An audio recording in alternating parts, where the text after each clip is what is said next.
So say you had a function. What would it look like if you were to take that function and rotate it about one of the axes? The result would be a three-dimensional solid made up of many circular disks.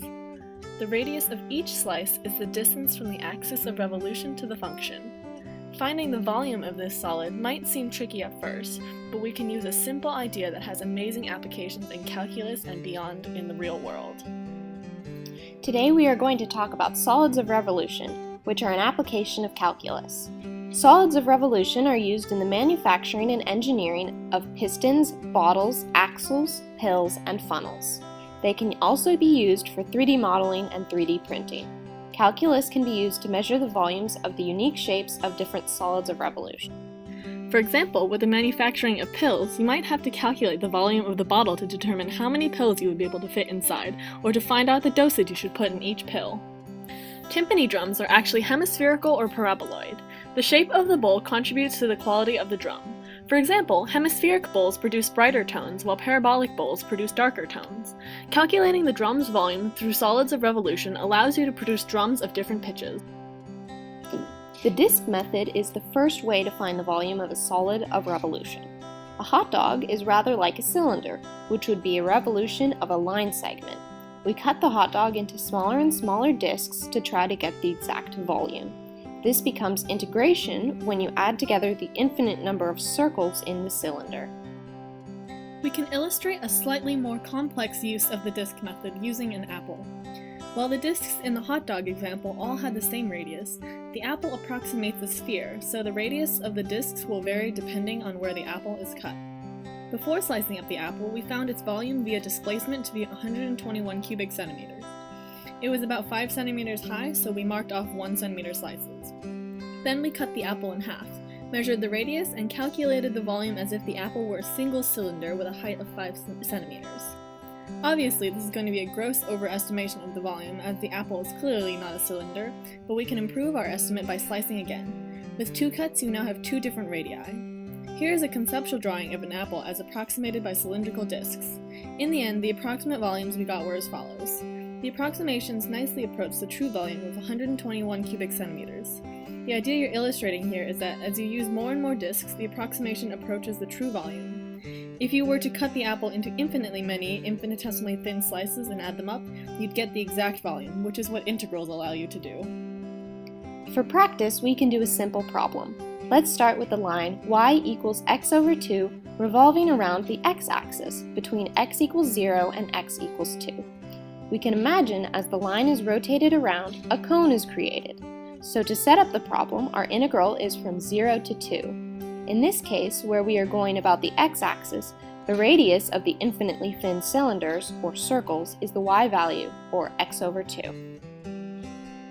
As you can see more clearly with the strawberry, the disks don't have to be of a similar size.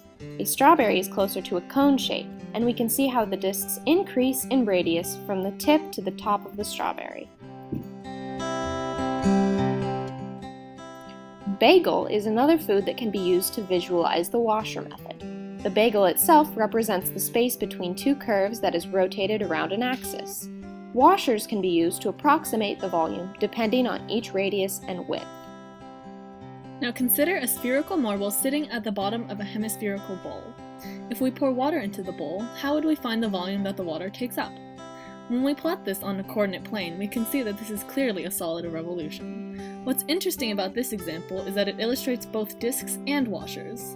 When the water level is lower than the height of the marble, the slices of water are washers because the marble is creating the hole in the middle.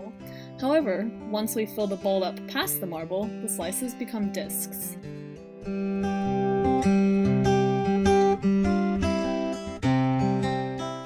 Here is an illustration of an example washer and disk.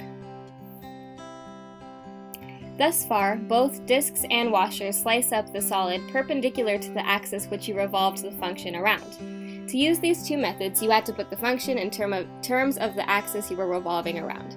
For example, if you were spinning around the x-axis, your formula would have to be y equals the formula of x's. However, sometimes this is difficult or even impossible. Here is where shells come into play. I'm going to introduce you to the geometric idea of shells and the notion of nesting of shells to obtain an approximation of the volumes of solids of revolution.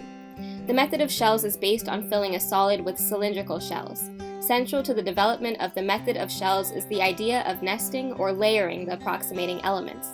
The notion of nesting can be introduced using Russian dolls, which are dolls of various sizes fit together compactly. Another example is the onion, which is made up of nested layers. We can approximate the volume of the entire onion by calculating the volumes of each of the layers. Now, let's do a practice problem using the cylindrical shells method. The function I'm going to use is y equals negative x squared plus x, which is just a parabola opening downwards, and the line y equals 0, which is just the x-axis. You can find the x-intercepts by simply setting the function equal to 0, factor out the x, and get x and negative x plus 1 left over, which gives you 0 and 1 as the roots of the function.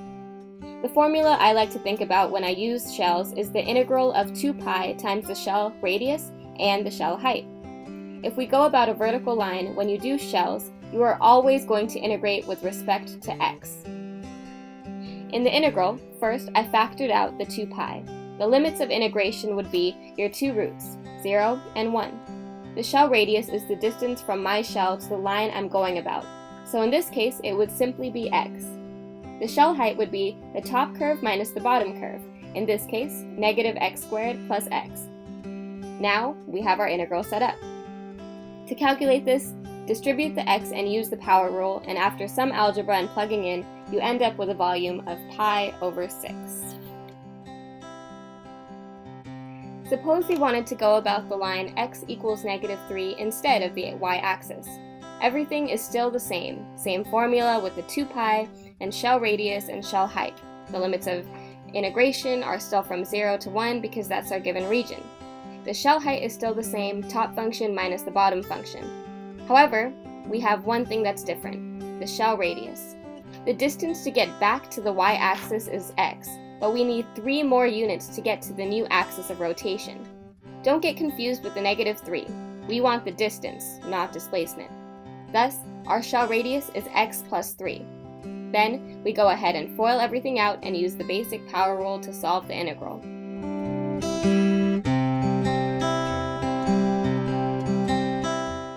You should end up with a volume of 7 pi over 3. So that's all there is to solids of revolution. Whenever given a problem that asks you to calculate a volume of revolution, try to visualize what the function looks like rotated around the given axis, and think about which of the 3 methods we presented to you would best fit.